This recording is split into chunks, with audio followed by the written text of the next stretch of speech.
Hello students, I am Dr. Parul Singh, Assistant Professor Sociology, Government Arts Girls College Kota. और हम आपका पढ़ रहे थे BA थर्ड ईयर का paper 2 social problem in India, Bharat में सामाजिक समस्याएं, जो कि समाजशास्त्र का दूसरा पेपर है। तो अनेक समस्याओं के बारे में हम बात कर चुके थे और इसी श्रृंखला में आज जो हम बात कर रहे हैं वह आप इस चित्र के माध्यम से यदि पहचानने की कोशिश करें। हम सभी ने ये चित्र कहीं ना कहीं देख रखा है। तो आज हम बात कर रहे हैं एड्स के बारे में। एड्स यानी एक्वायर्ड इम्यूनो डेफिशिएंसी सिंड्रोम, और ये इसका फुल फॉर्म है AIDS का। और वर्तमान समय में देखें तो जो बहुत अधिक खतरनाक और जो नवीनतम बीमारी है उनमें से एक है एड्स, जो कि एक वायरस जनित बीमारी है, विषाणु जनित बीमारी है। और एक विषाणु जनित बीमारी का सामना हम सभी कर रहे हैं इस समय, और इसी कारण हम लोग सब जो ई प्लेटफॉर्म है, जो नेटवर्क के माध्यम से हम एक दूसरे के साथ कनेक्टेड हैं अपने घरों में बैठे हुए, उसका नाम है कोरोना भी एक वायरस जनित बीमारी है। तो जो एड्स है, एड्स के वायरस का नाम है HIV, जो कि जिसकी फुल फॉर्म है ह्यूमन इम्यूनो डेफिशिएंसी सिंड्रोम या ह्यूमन इम्यूनो डेफिशिएंसी वायरस, इस वायरस का नाम है। तो ये एक ऐसा वायरस है जो कि जो व्यक्ति की जो रोग प्रतिरोधक क्षमता है उस रोग प्रतिरोधक क्षमता को कम कर देता है, और जिसके कारण व्यक्ति उन अन्य बीमारियों से लड़ने में जो उसके शरीर में होती हैं उनसे सक्षम नहीं हो पाता, और वो उसके जीवन को समाप्त कर देती हैं। तो एड्स की बीमारी दूसरे रोगियों से प्राप्त की गई बीमारी है, न कि कोई अचानक से होने वाली बीमारी है यह। और सबसे पहला जो प्रकरण था एड्स का वो 1959 में अमेरिका में एक पुरुष के अंदर मिला, और 1960 में पश्चिम आदि समाजों में जैसे अमेरिका, फ्रांस, बेल्जियम, जाम्बिया में इस रोग के संकेत हमें मिले। और आज पूरे विश्व में यह जो बीमारी है, यह बीमारी हमें देखने के लिए मिल रही है, और वैज्ञानिक इस बीमारी के बारे में फैली जो भ्रांतियां हैं लोगों की, जो कारण है, निदान है, उपचार हैं, उनको ढूंढने में लगे हुए हैं। और वर्तमान की स्थिति यह है कि इस रोग से ग्रसित व्यक्ति अधिक समय तक जीवित नहीं रह सकता। यह एक संक्रामक रोग है, अर्थात एक व्यक्ति से दूसरे व्यक्ति को पहुंचने वाला रोग है। हालांकि इसके कुछ माध्यम हैं। यदि ये कोई हवा में फैलने वाला कोरोना के तरह से कोई हवा के माध्यम से या सांसों के माध्यम से एक दूसरे के से फैलने वाला रोग नहीं है। और सौभाग्यवश हमारे प्रदेश राजस्थान में अभी तक इसका बहुत अधिक प्रकोप देखने के लिए नहीं मिला है, लेकिन जो वैश्विक आंकड़े हैं वो ये बताते हैं कि आने वाले समय में ये जन स्वास्थ्य के लिए एक बहुत बड़ी समस्या के रूप में हमारे सामने आएगा। और इस रोग ने अनेक देशों की जो आर्थिक सामाजिक संरचना है उसको प्रभावित किया है, और इस रोग के कारणों व बचाव के बारे में जानना इसीलिए हम सभी का कर्तव्य है, और हम सभी को इस बीमारी से परिचित होने के लिए ये ज़रूरी है, ताकि हम जो इसके बारे में जो भ्रांतियाँ फैली हुई हैं उन भ्रांतियों को भी हम जान पाएँ, और अनावश्यक जो भय इसके साथ जुड़ा हुआ है उससे हम बच पाएँ। तो जैसा कि एड्स मैंने आपको बताया, एक्वायर्ड इम्यूनो डेफिशिएंसी सिंड्रोम एक विषाणु जनित रोग है। वायरस का नाम है ह्यूमन इम्यूनो डेफिशिएंसी वायरस।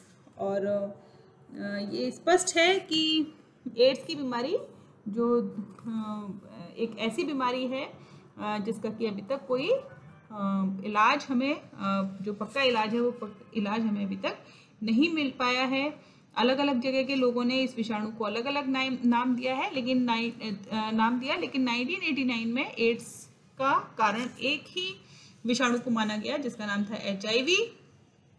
और यह जो HIV है, यह इसमें थोड़ा म्यूकस होता है और इसके माध्यम से यह प्रवाहित होता है। और इसके जो माध्यम हैं वो मुख्य 3 माध्यम हैं इसके, वो है स्पर्म या वीर्य जिसको कहा जाता है, ब्लड रक्त, और सलाइवा यानी कि लार। इन 3 माध्यमों से जो ये जो HIV का जो एड्स का जो वायरस है वो वायरस एक व्यक्ति से दूसरे व्यक्ति में फैलता है।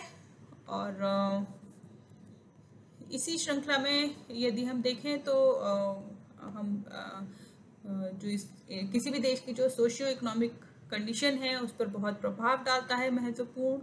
और यदि 2002 के आंकड़े देखें तो लगभग 3.97 मिलियन लोग भारत में भी इससे इन्फेक्टेड हो चुके हैं।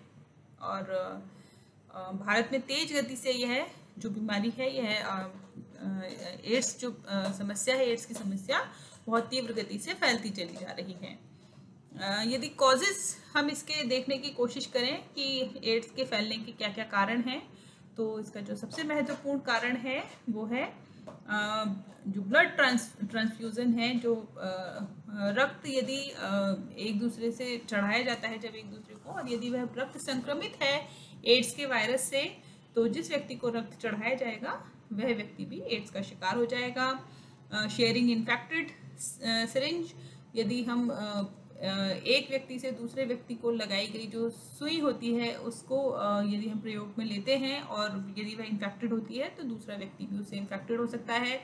और यह सिरिंज यह एक बहुत बड़ा कारण बनता है HIV फैलने का भी। और ड्रग्स इत्यादि लेते समय चूँकि इस तरह की जो प्रिकॉशंस हैं, ये प्रिकॉशंस नहीं रखे जाते हैं तो हम इस समस्या का सामना करते हैं। अनप्रोटेक्टेड सेक्स के माध्यम से, यानी कि जो यदि सेक्स के समय यदि प्रोटेक्शन इस्तेमाल नहीं किया जाता है तो उससे भी जो सेक्सुअल कॉन्टैक्ट से भी जो एड्स है वो एड्स बहुत तीव्र गति से फैलता है। और from infected pregnant mother to her child, यदि एक मदर प्रेग्नेंट है तो उसके जो बच्चा होने वाला है उस बच्चे को भी बहुत अधिक संभावना है कि वह भी एड्स की बीमारी का शिकार होगा।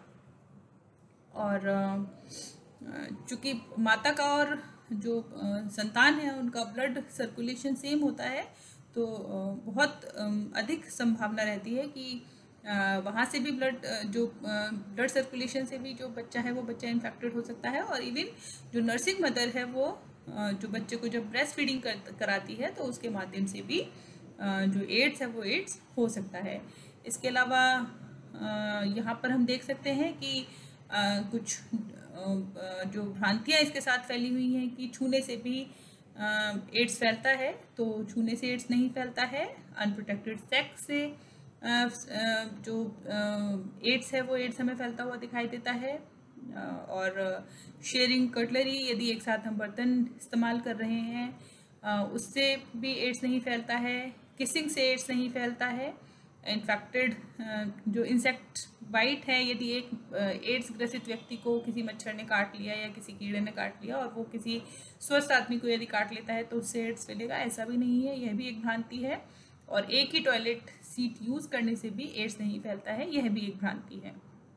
जो इसके मुख्य एड्स फैलने के जो मुख्य माध्यम हैं वो ये हैं unprotected sex, working in health care, injecting drugs, blood transfusion and pregnancy के माध्यम से एड्स फैल सकता है।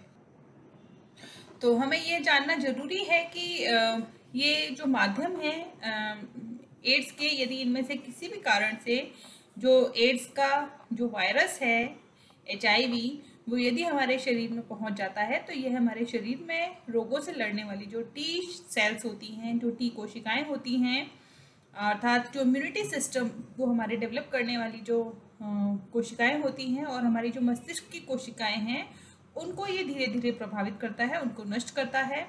और संक्रमित होने के लगभग 12 सप्ताह बाद ही ब्लड टेस्ट से पता चल पाता है कि ये जो वायरस है, ये वायरस हमारे शरीर में प्रवेश कर चुका है। और जिस व्यक्ति के शरीर में एड्स के वायरस होता है उसे HIV पॉजिटिव कहा जाता है। HIV पॉजिटिव, ऐसे व्यक्ति के शरीर की जो प्रतिरोधक क्षमता है वो समाप्त हो जाती है और 6 से 10 वर्ष की के बाद में स्थिति यह हो जाती है इस पीरियड में कि शरीर आम रोगों के कीटाणुओं से अपना बचाव नहीं कर पाता है और तरह तरह के इन्फेक्शन और कैंसर इत्यादि जो रोग हैं वो उनसे ग्रसित होने लगता है और इस अवस्था को ही एड्स कहा जाता है। और HIV पॉजिटिव व्यक्ति 6 से वर्ष तक सामान्य जीवन व्यतीत कर सकता है और यदि उसे कोई गंभीर बीमारी नहीं है, किंतु वह दूसरे लोगों को बीमारी फैलाने में सक्षम होता है। तो इस रोग से हम ये समझ सकते हैं कि यदि हम इसको एक एग्जाम्पल के माध्यम से समझना चाहें कि जैसे किसी भी देश का जो सैन्य बल है, यदि वह कमजोर होता है तो उससे वह देश भी कमजोर हो जाता है और कोई भी बाह्य शक्ति उस पर आक्रमण कर उस पर विजय प्राप्त कर सकती है या उस देश को नष्ट कर सकती है। उसी प्रकार से HIV का जो वायरस है वो हमारे शरीर का जो इम्यूनिटी सिस्टम है उसको खत्म कर देता है, उसकी जो प्रतिरोधक क्षमता है उसको समाप्त कर देता है। और इस प्रतिरोधक क्षमता के खत्म होने पर कोई भी छोटी मोटी बीमारी भी हमारे शरीर में प्रवेश कर जाती है और उसके माध्यम से जो व्यक्ति है वो एक साथ अनेक रोगों से ग्रसित हो जाता है और अंततः उसकी मृत्यु हो जाती है। तो एक बार HIV से संक्रमित होने का अर्थ है कि जीवन भर का संक्रमण एवं अकाल मृत्यु। और एड्स से जो मृत्यु होती है वह अत्यंत पीड़ादायक होती है। एड्स का जो सुरक्षा ही बचाव है, इसका अभी तक कोई उपचार और बचाव का टीका नहीं हमें देखने के लिए मिला है। तो बेहतर है कि हम प्रिकॉशंस रखते हुए और जो एड्स है उस एड्स से बचाव की कोशिश कर पाएँ। तो यहाँ एक ग्राफ के माध्यम से दिखाया गया है कि किस प्रकार से जो HIV जो फैलता है वो हमें उसकी संख्या क्या हमें देखने के लिए मिलती है। तो जो सबसे बड़ी संख्या है वो जो सेक्सुअल रिलेशंस के माध्यम से जो HIV फैलता है उनकी है। और इसके बाद में पेरेंट से बच्चे को यानी कि माँ से बच्चे को, और होमोसेक्सुअल रिलेशनशिप इस्टेब्लिश करने वालों के बीच में ब्लड और ब्लड प्रोडक्ट के ट्रांसफ्यूजन के माध्यम से HIV फैलने वालों की संख्या है ये है। और इन्फेक्टेड सिरिंज और निडल के माध्यम से भी हमें HIV फैलता हुआ दिखाई देता है। इसी प्रकार से HIV एस्टिमेट्स फॉर इंडिया 2007 के ये आंकड़े दिए हुए हैं। 15 से 49 वर्ष के लोगों में 0.34% HIV प्रिवलेंस अमंग 15 to 49, 0.40, और 15 से 49 की जो महिलाएं हैं उनके बीच में 0.27% हमें संख्या देखने के लिए मिली। और number of people living with HIV adults and children, इनकी संख्या 2.31 मिलियन। और number of children living with HIV more than 15 years जो है 15 से लेकर के अधिक वर्ष की जो आयु के बच्चे हैं उनकी जो संख्या है वो हमें 3.8% ऑफ टोटल जो पॉपुलेशन है इंडिया की वो HIV की शिकार मिली। तो अभी के लिए इतना ही। इससे आगे का जो इसका पोर्शन है वह हम अगली